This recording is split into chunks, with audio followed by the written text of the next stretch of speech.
So, in scenarios where telehealth is my only option, you guys highlighted a few different reasons for that. Obviously, right now could be, COVID risk, it could be distance, could be weather, could be having transportation. It could be that I've moved, but I want to stay connected with my provider if that's an opportunity. So if this is really, it's not about making a choice now between in-person and telehealth. It's really, telehealth is my option. I want to get the most out of it. What sort of additional or preparation, what advice would you give to folks to make sure that that's a really great experience for them? So I want to echo, I'm smiling because Indu and I talked about this earlier in the week. I want to share, first of all, be in the right location with minimal distraction. So, she gave some examples of where people have tried to conduct their visit, and it really is important to have sort of a quiet environment where you can focus. So that's the first one. The second is, make a little list ahead of time, just even a few minutes ahead of time of what what's important to you. So, it doesn't have to be long. It can be 2 or 3 things that you want to make sure are answered on the call, because as she mentioned, you forget it and you say, oh, I'll call in 30 minutes. Well, in 30 minutes, we're probably 2 patients down the road, with several more to go. And so, making sure that you have an inclusive agenda, and then having access to any recent updates from other providers. So we function as specialists. And so that means we have to work in coordination. If there was a visit between our last visit with you and another provider, maybe we got the records faxed, and maybe we hadn't. And so if you have an update, that's going to be really helpful. And then I think Indu said this several times, we really, probably one of the most important and low-hanging fruits in any visit, whether it's in person or remote, is sort of just making sure that we're on the same page in terms of the medications you're taking, because so many errors happen when there's been small changes or misunderstandings. And so either having an accurate list or the actual bottles. Indu said that when she's in clinic, she has the bottles and she looks at them. And I mean, that's so many of this. I mean, I can't tell you how many problems that's headed off at the pass just by going through that 5-minute procedure. So I think at a bare minimum, those are the things I'd say. Yeah.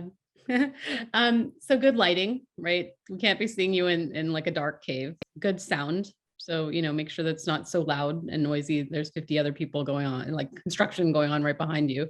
And then if you can have a family member who is savvy with the technology, be there 30 minutes before and help you set up, it really decreases the anxiety, because a lot of people have so much anxiety around just connecting. And I've had people, have to deep breathe after connecting with me. Like, thank God I was able to connect to the link and I wasn't sure and this and that.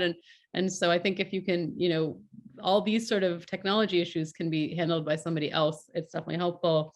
Having an extra person to maybe type something while we're talking, take notes, if that's available to you, that's definitely helpful for us. And also to hold up the bottles. And, if you're having any mobility issues, having a place where you can show me your exam. So some people literally have no space. I can't watch you walk, I need to be able to examine your walking. I need to be able to look at, you a little bit. So be able to push the chair back and really show me your tremor and what's going on in your legs. So you want enough room that's safe behind you to be able to push the chair back and then move it up and then walk for me a little bit. So those are all, pretty helpful as well. And then, having a pen and paper there so that you can take notes.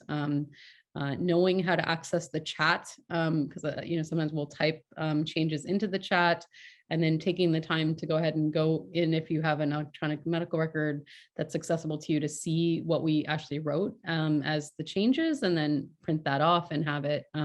These are all very, very helpful. And even though it's casual, and I know my patients love seeing me in my house and my boys walking behind me or whatever, and it ends up being sometimes quite social. Again, I think you want to be mindful of the schedule, right? So we will do our best, start on time, but sometimes we get delayed. So don't oh, my doc's not here, let me go to the grocery store. Well, then we've now missed your visit. Just like you would wait in my waiting room, you might have to wait around for some time before we can connect.